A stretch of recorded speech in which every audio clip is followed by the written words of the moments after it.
a lot of us are going to find Man-Thing pretty goddamn adorable. You know,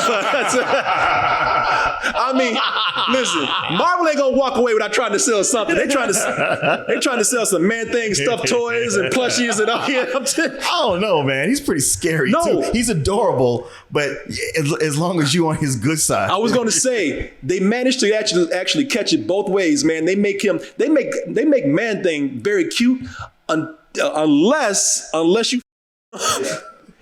And I want to tell you something. The way as much slicing and dicing and blood that's being sprayed around, you better hope you don't piss him off, man, because that is a horrible way to die. I'm talking about people screaming in agony while they're melting, man. Yeah. That fool don't play. His tagline is, "Whoever knows fear burns at the Man-Thing's touch." Shit, they took it a step further. Yeah. They melt at this mother touch, man.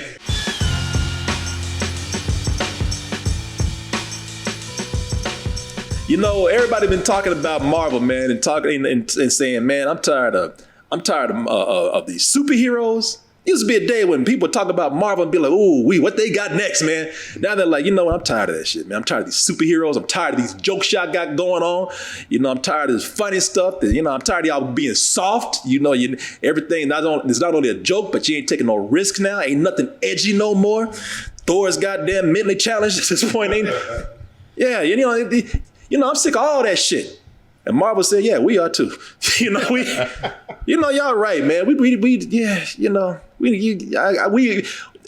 Y'all pay us. You make us what we are. Hey, if you say you're tired of it, then I feel you. We are too, man. It's time that we try a little something different. And you know what? We should, because we still have, we got a lot of superheroes out there. But man, our back catalog is full of all kind of genres out there. Hell yeah. All through the year, especially in the 70s. During the 70s, Marvel almost went bankrupt. And had it not been for the Star Wars comic books, they would have gone under. Well, they said, what? But during that time, they were throwing everything out there, jumping on trends, kung fu, horror, whatever we can do. Well, that's what they got going on right now. They said, we sitting on all this good shit right here, messing around with these damn superheroes. It's time to try something different. And as you heard Martin say over there, they got all kind of different genres from science fiction to horror. People have been saying, well, damn, that's what we've been waiting on, Marvel. And they just announced not too long ago that they were going to be adapting their comic out there, Werewolf by Night. Not into a movie, not into a TV show, but a special. Mm-hmm. A Halloween special. A Halloween special. Oh!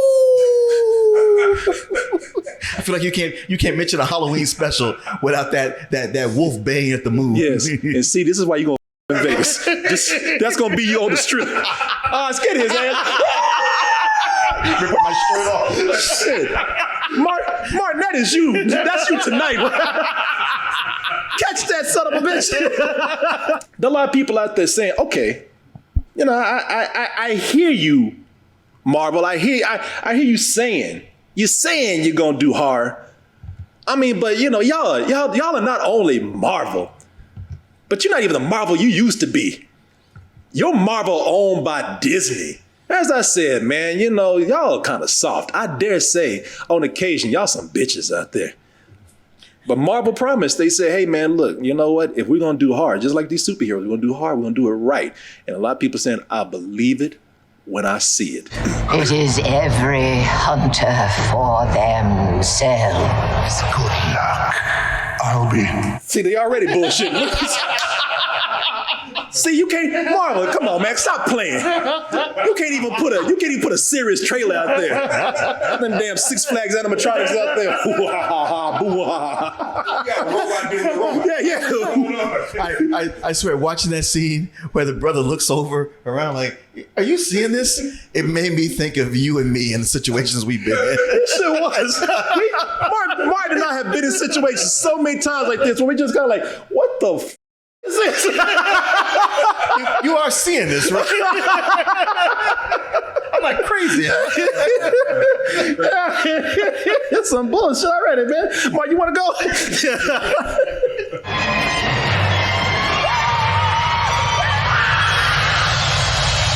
Werewolf by Night. I listen, I don't know about the horror, but I was kind of impressed by how they kind of snuck in a little bit retro in there. Like, because a lot of people, they into retro, they into like callbacks, they into all that old stuff out there, but they snuck something a little something in there that the kids ain't gonna recognize. But you and I recognize that. So at the beginning of this, now before they even got into the horror, I tell you, I was just impressed that they did a little callback, a little throwback to something, and didn't really make a big deal out of it.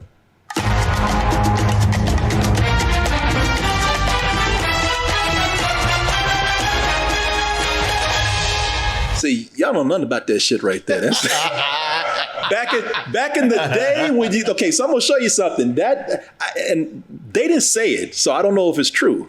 I'm just kind of assuming. But back in the day, when Oz and you and I talked about this. This used to that's similar to a presentation that CBS used to have for when they had their specials come on. Got the people back there on them bongos, the natives back there. Well, this is what happens when you have Gen X in charge of stuff now. Right. You're going to start seeing a lot of this retro stuff coming back. Yeah, man. So good luck to when Rich takes over. And that was cool too, because whenever that came on CBS, that meant cartoons were coming on at night. That's right. That meant I see that. I immediately in my head, the next thing that plays is the Fat Albert Halloween special. Well, for me, it was Charlie Brown. Any kind of Charlie Brown special. Yeah. When you heard them natives go off, when you heard them bongos going, and if it was at 7:00 at night, and you heard this. Charlie Brown was coming on, Rudolph was coming on. That meant before you had a sense of time. Yeah, that's how you judged it. Like Christmas was here, Halloween was here. So that was kind of cool. They did that throwback right there. So for all the people, all the old heads, and like you said, Gen X people out there that know what that is, that was a nice little touch already. But that's not the horror that we're talking about. We're here to talk about that werewolf. We're here to talk about Marvel, hopefully doing horror right. And you know what? When I said that, I was kind of joking when I said people might be looking at this and saying, "Oh, this ain't nothing but some old Van Helsing shit." And it looks goofy when it comes on, man, because it looks like it's a parody. They're doing little gimmicks like putting the old film filter on there. Yeah. Making it look, putting all the film scratches and the film pops. They even have like the cigarette burns in the corner. Yeah. So it's easy to look at this and feel like, this is meant to be a comedy. This is meant to be something funny because it's not homage. It's a spoof of that out there. And you know what? I wouldn't blame you for actually thinking that. And in a way, it actually is.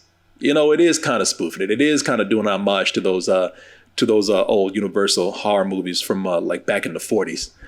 But I have to say that's about where they draw the line, man. Well, they have a real story going on here, but the conceit they use where it's like an old Universal monster movie, the difference is what makes it go from parody to homage is that they fully commit to it. Well, all the actors are playing it straight, and I mean, when I'm saying playing it straight, I'm not talking about they're like they're in a movie that is a spoof and they're playing it straight, and that's part of the comedy. No, they actually are telling a story here, and these actors are actually, they're very good and they're real characters. The whole story here is that you have a bunch of monster hunters who've come together for a night of monster hunting and hunting themselves. And what they're after, like the Bloodstone, which has some kind of power and, passes them down, through lineages of families and whatnot. But little do they know that the monster that they were hunting originally is not the one that they will be hunting at the end of the night. They did not realize that they had a werewolf in their midst. No spoiler, we all know that. I mean, the shit is called Werewolf by Night. So, some people out there like, God damn it, why'd you tell me that? That they play up the camp with production. And that's just the whole homage. And I'm going to tell you something. There's a reason why they do it. It's just, I can guarantee you that it's not just because they wanted the old aesthetics and, to do this gimmick of looking like an old Universal movie. That's part of it. But there was a reason. There's a workaround that they're using this black and white stuff for right here. We'll touch on that in a little bit. But that's as far as it goes. The production is where they come in and they get pretty campy with it. The production is where they play it up for the homage or whatever. But these actors are playing it straight. Gael Garcia Bernal, he's very good. And I forgot the girl who he's acting with. I know, because I didn't recognize any of the other actors. Yeah. Except maybe one. And her I didn't, but she's almost like the co-lead in this thing. Laura Donnelly is a chick right here, man. Elsa Bloodstone is who she plays. There's a lot of scenes with her and Gael Garcia Bernal, and they are both very good in this, man. Especially when they're together. This thing is only about 52 minutes long with credits, so it's even shorter when you actually because the credits are long. About the same length as a television hour-long Halloween special. When they said that they're making this a horror movie or a horror special, they push it as hard as they could, man. And that is where the workaround comes in. The reason why this is black and white is because in black and white, blood ain't red. True. The only time people freak out is when blood is red. Uh-huh. When that shit just look like tar or something coming out of somebody, you can slice people up, you can puncture them, you can damn near disembowel them. You can stick all kind of things in their bodies, man, and they do all that. I was surprised at how far they pushed the violence here. Sure, they do, and it's also a thing they use in that they make it look like it was made back when those old movies were made, like Dracula and Frankenstein. So the effects a lot of times have that look, that kind of like, oh, that's cheap. That's the props department made it. This is probably the most violent property that they have done within a PG-13 rating. I'm talking about arrows going through people's heads. I mean, I ain't talking about you see it in shadow. I ain't talking about it goes in real quick and then it cut away. No, you see people on the ground with arrows coming out their jaws. Mm-hmm. You see people who are being thrown around and blood is gushing all over the place. You seeing people being gorged with sharp objects. You seeing people being torn apart. I mean, it's a goddamn werewolf, man. Werewolf went wild on people, man. yeah, he ain't messing around. No, not at all. And again, it's all because, listen, if you want to, we can get what we want here. You want a Punisher that's rated R? You want a Daredevil that's rated R? We're going to compromise. Put that shit in black and white. We can do all kind of crazy stuff with it. But they do push it. For those of you who think that they're not making straight horror, that this is going to be a joke, that they're back doing comedy, making funny all the time. That is not the thing that's happening here. It is, but they still manage to actually a lesser degree. To a lesser degree, yeah. Yeah. The story doesn't get hijacked by the jokes. There are times when it's close to being kind of gory, and again. This is cool because I've been hoping that they would actually be able to, if they switch genres and do something like with horror, you can't do the same thing that you were doing with Thor and all those things. Right. That's horror with blood and a little bit of gore and things that we associate with horror movies like this. That's what's going to separate it from the rest of that stuff. They know that and they commit to it as far as they can, without this being completely rated R. And this also gives them a chance. I'm gonna put this up here for those of you who are looking at this and wondering what they're gonna do with certain characters. Now, this is not a spoiler. He's in the trailer. This is something that's really cool for all the comic book fans out there too, because once again, this is an opportunity. Let me see if I can find it here. This is an opportunity for Marvel to bring in some characters that some comic book fans know and others might have only heard of. If you want to know how much they use Man-Thing in here, which is a comic book character from the 70s, right? Yeah. They actually use him a lot. A lot. Oh, wow. Yeah, he's a big part of the plot. Oh, that's good. He's actually, for those of you who think that this is just something that's just going to be an Easter egg or a cameo, that fool is a character. He's about to get his own series if they ain't careful, man. Wow. And the only thing I can say is, as hard as this thing is, I don't want this to be a spoiler for anybody that's not, but a lot of us are going to find Man-Thing pretty goddamn adorable. I mean, listen, Marvel ain't going to walk away without trying to sell something. They trying to sell some Man-Thing stuffed toys and plushies and all. I don't know, man. He's pretty scary too. He's adorable, but as long as you on his good side. I was going to say they managed to actually catch it both ways, man. They make Man-Thing very cute. Unless you And I want to tell you something. The way as much slicing and dicing and blood that's being sprayed around, you better hope you don't piss him off, man, because that is a horrible way to die. I'm talking about people screaming in agony while they're melting, man. That fool don't play. His tagline is, "Whoever knows fear burns at the man thing's touch." Shit, they took it a step further. They melt at this touch, man. It sounds like they're doing like a King Shark thing, what they did with the Suicide Squad. It is sort of a similar thing. Yeah, where he's cute, until yeah, man.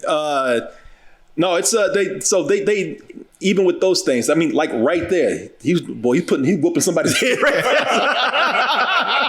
He is one of the most Marvel type things in this show, as far as Marvel being cute. Believe it or not, Marvel being cute, Marvel being kind of humorous, but he does not around. So just know that. So you're going in here thinking like this is again just another Easter egg or just another excuse to sell some toys or whatnot. Nah, the man thing goes pretty hard. Now, we were talking about the actors in this, and I was telling you how good these actors are. I was telling you about how Gail Garcia Bernal is and his co-star, the girl that's in this. But man, the one y'all really need to be looking for in this when you watch this, and I'm gonna pick up this chick's name right here. She tore this role up, man. I know who you're talking about. You know what I'm talking about? Yes, her. Yeah, she sure did. Harriet Sansom Harris, man. Yeah, she sure did. She tore it up. Yeah, man. Shit, werewolf by night, bitch by day. She stole this show, man. It really, when you watch this, we're talking about the horror, we're talking about the violence, we're talking about some of the humor and whatnot, the characters that are being introduced. But make no mistake, this is hers, man. Mm-hmm. She owns this every time that she comes on screen. Every time she's on screen, yeah. And I mean, shit, she talk about chewing scenery. She takes chunks out of it. Nah, man, she's like she's amazing in this. She's the one that's heading up the hunt. They wrote a really good role for her, because even that with some, a few twists and turns toward the end, you're like, I just forgot to let you know just how violent this thing is. There's a moment that goddamn wolf he went so crazy. It was almost like he had rabies. he went so wild. There was blood on the screen. Yeah, he got blood on the camera. Yeah, this is something that Disney would never do. I know. Yeah, that shit. The cameraman was like, I'm not even supposed to be in this. Again, man, somebody get that dog, man. Yeah, it's they really go out the way with that, man. Now, we were talking about how the production here is kind of campy. It's an homage, and kind of almost a parody type of way. But don't think that is something that we're criticizing. Actually, what they do here on the production side is great. I actually I love the stuff that they did here. Oh, me too. I admired it so much. And yeah, you could see somebody, okay, they'll start out this way, but then they'll drop it because it was a gimmick. Yeah. And it's not really a gimmick. It really is woven into the story. It's so much of what it is. Yeah, I have to take that word back. It is not a gimmick. It is just actually, it feels natural. Mm-hmm. It fits what's going on here. The director is a composer, actually. Oh, that's right. Yeah. Yeah. Michael Giacchino, who does a lot of great composing for so many properties people love. Pixar properties, action movies, Bond movies, I think. Yeah. Lost, he was the composer on that. Yeah. No, the guy's...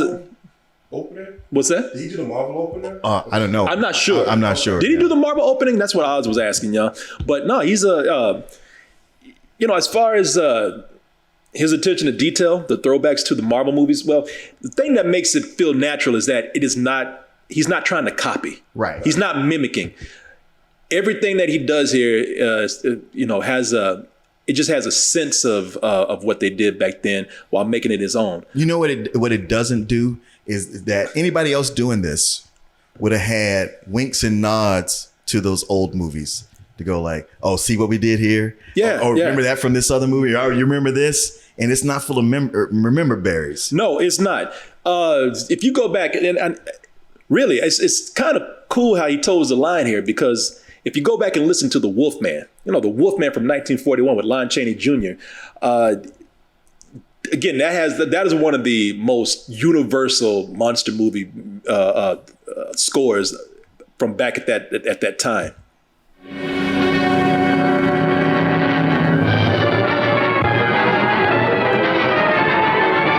Also sounds very old. You could tell it came from 1941.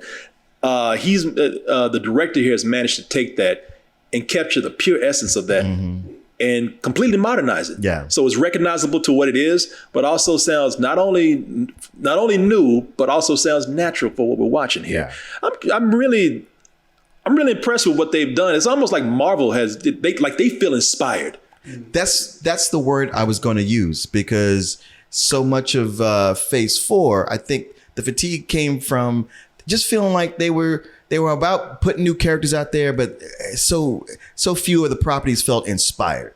This was inspired. Like, this is a thing where it's like, okay, this is the Marvel that we remember when we used to get excited about them doing, having a new movie come out. Yeah, and this, like, you'll be seeing this right on the heels of the new episode of She-Hulk with Daredevil, where I was like, okay, this episode feels inspired. Yeah, not like the rest of them, but right here. And then the follow up with this Werewolf by Night, it's like, man, it feels like they worked on this for a while, because somebody had the fire in their belly and they say, I want to do something different, and I'm committed to it, and I'm going to dot all my I's and cross my T's and make sure it comes out right. Oh yeah, man. No, it's almost like they just needed, like, you know how it is, man.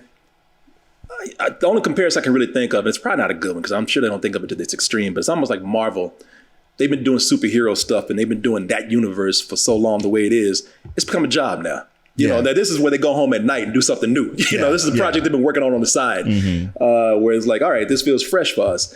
Also, they're not showing you, the trailer shows you maybe just a little bit. They show you a little bit of the werewolf design in here. And I'm going to tell you, it looks cool, man. Again, something that they've taken from inspiration from back in the day. Something that they've taken from the comics. Oh yeah, because Werewolf by Night had a certain look, like almost like a shag haircut. Yeah, but they managed to take that and at the same time, like I said, make it their own thing, but go back to again, an homage, a throwback to the Lon Chaney Jr. Werewolf, where and like I said, they made it their own thing. But the thing that makes us think about that Lon Chaney werewolf, and even the comics in a way, is that like we were looking at Van Helsing, and I was talking about how I like werewolves when they look more canine or more dog than human. Now this is a throwback to looking more like a hairy ass human with fangs and looking more like a dog, which is what the Lon Chaney Jr. Werewolf looked like back in the day. Where the hell you going? Shut your damn mouth. He ran up on her quick. She barely got that scream out. So I'm trying to think, is there anything that I could think of that I could that I would complain about here? Or if there's any hard criticism that I would have. Only thing that I would say is, for those of you who don't like that Marvel, just that overall Marvel tone, as I said, it's here. If you don't, that humor is still here. This is still not flat out. This is, as I said, this is not just dark humor. This is a dark horror. This is, the violence is dark. The violence is pretty heavy, but the property is still kind of on the lighter side of things. The whole overall tone of it. That was where I was making that observation with Man-Thing. Man-Thing in here is, as I said, he's almost meant to be funny in some parts. He's almost meant to be cute in some parts. That's probably going to bug somebody, especially if you've read the comics with Man-Thing back in the day, and Man-Thing, as being a very dark Marvel character. That character is not here. So that might piss some people off. Even the werewolf himself might, even with him going so hard and extreme on some of these characters, man, even, that might that might seem a little too light for some people. So yeah, we're sitting up here talking about horror, but it's still a Marvel property. So if you just don't like Marvel, then you're not gonna like this. And you know what I will say, there are some things right here where I don't know if it always finds the balance between, because sometimes it's serious, and then sometimes it goes into it does go straight into satire or parody, because there are moments where it seems like, okay, you're taking this seriously.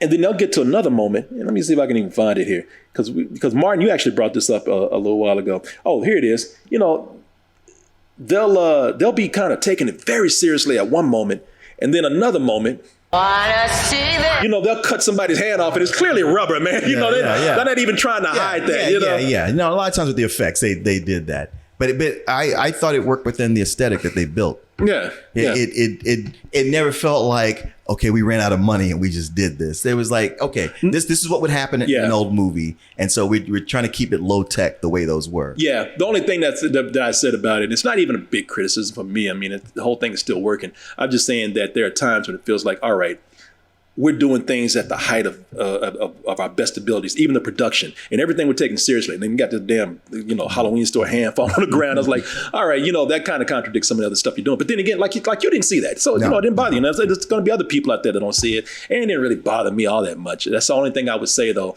if I was having to do some criticisms here. But, you know, overall, man, I'm, again, I mean, the word here is just impressed with what they've done here. It really seemed like, not that this was cool that they did it, but they needed to do it, man. Yeah. It's almost like they got to get their creative juices flowing again. Mm-hmm. And this is something, and I don't know how to proceed with this, man. I really don't. You know, I mean, it seems like it's a one and done. I like this as a standalone, but you have opened a window to bring in more of those horror characters that you guys had from the 70s, where you could, if you're going to take this kind of care, you've shown that you can do this. Yeah. You could do it.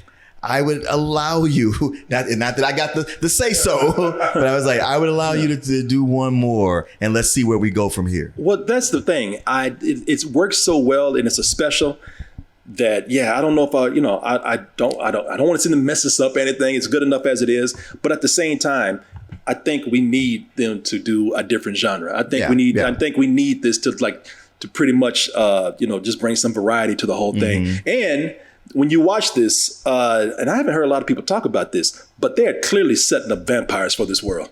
You know, this is going to be, if you look at this, I swear this is going to be some kind of lead into Blade. You could be watching the Blade movie whenever it comes out. Yeah. And the werewolf or man thing could show up, and it won't be what the hell is this? Where'd that come from? Yeah. A lot of times that's what they do with these properties. No, I guess I just want them to handle this right, because they need this. They need this disruption here. Mm-hmm. And they are setting it up. I mean, we already see the seeds being laid. You know, we were kind of crossing from into the darkness with Moon Knight. Mm-hmm. Blade's already around there, and now we got Werewolf by Night. So they are setting up a dark world here. You know, they're setting up some sort of Marvel underworld, and I hope they explore that. But I want them to explore that in a way that really fits. This being a special, we didn't need no series. No. We didn't need no movie. No, this worked fine. This worked fine as it is. You found the sweet spot. It worked perfectly. This. Yes. So I don't know if y'all just need to do specials, or you just need to be careful. Just, don't do shit just to do it. Just let's not put it out there so we can connect A to B and have cameos and whatnot in here. This is a good lesson in not only expanding your horizons and doing different genres, but finding the right place to do them. It's interesting because in comics, Moon Knight first appeared in Werewolf by Night as somebody hunting the werewolf. They could do some kind of crossover. No, it's all set up. Yeah. It's all set up. It's just a matter of just doing it right. Doing it right. Yeah. Don't do it just to do it. Yeah, because you're going to the whole Jenga thing will come down, man. So, it's going to be on Disney Plus. It's cool that this is hardcore for Disney Plus. And I don't think a lot of people are going to be disappointed. Especially since it's Halloween now. Perfect thing for Halloween, man. It's a full price. It's the right amount of time. You can get it done quickly.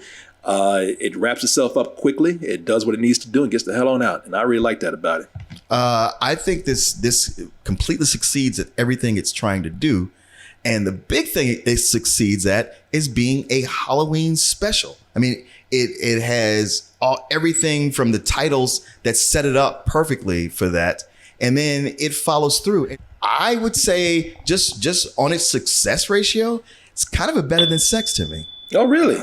Yeah, I Nice. just watched it. I was just like, wow, I think this is perfect. I don't see a single thing about it that I don't like. I gotta be hyped for this now. I can't wait to watch this. Then turn all your lights out. Yeah, man, I can't wait. And also, I think Disney's very impressed with it too, because I did hear that, since the word of mouth is so great on this thing, that they want to continue to do different specials now. Start. Well, I don't know. I don't know if they're going to continue with Werewolf by Night on Man Thing, but they want to start to do different, especially with different characters now, so they don't have to specifically go with different series or do movies with them. They can do one shots now. Nice. That's what they should have been doing. It's starting introducing people. So are we talking about just with the horror characters or with all the characters? I think with everything, they're going to try to see what they can do now with one shots and do it like that, because this really proved to them, like, okay, we can get our nut off, without having to do too much and just keep focused on this one thing and this one story that they want to tell. Doing one-offs, the cool thing with that is that you can experiment a little bit too. Yeah. And even if it is bad, it's just kind of like, well, we just sweep that on the rug right there. Somewhere. Yeah, so. Yeah, because it went from, having too many episodes, 13, to too little now with 6. And now they're kind of pulling out to 9. What was it? She-Hulk's 9. And what Daredevil's going to be 13 or was it 20 something or something like that? What? Some ridiculous number. So they're starting to try to find the medium of where they can tell the story properly, because 6 is just too damn short, and 13 may be too long. So I don't know. They got to find the sweet spot there. Yeah, shit. Daredevil may have to just go on about his own, man, by himself. It's his own thing. I don't know if I can hang with him that long, man. It's his own thing. It's one of the things where, Daredevil's time, you go home, man. Yeah, like, no, I still got stuff to do. I'm going to hang out. Yeah, man, I need to go home, man. Hey, wow, it's getting late, dude. Nah, you want a Daredevil. Nah, I'm here now. Everybody want a Daredevil. I'm here now. No, man, really, I got to get up in the morning, man. Man, no. One more drink. No, come on, man. Everybody want Daredevil. You going to get Daredevil now. Hey, you know what that means, though? I can get my Howard the Duck now. I might get my Punisher rated R. One shot. Hey, this is open the door for them huge because of the success of this and the great word of mouth. Hey, I might get Punisher versus Howard the Duck. I don't. There it is. All the possibilities are open, man. They're infinite. Everything you wanted are not.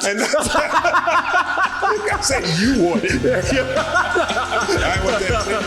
I'll take it.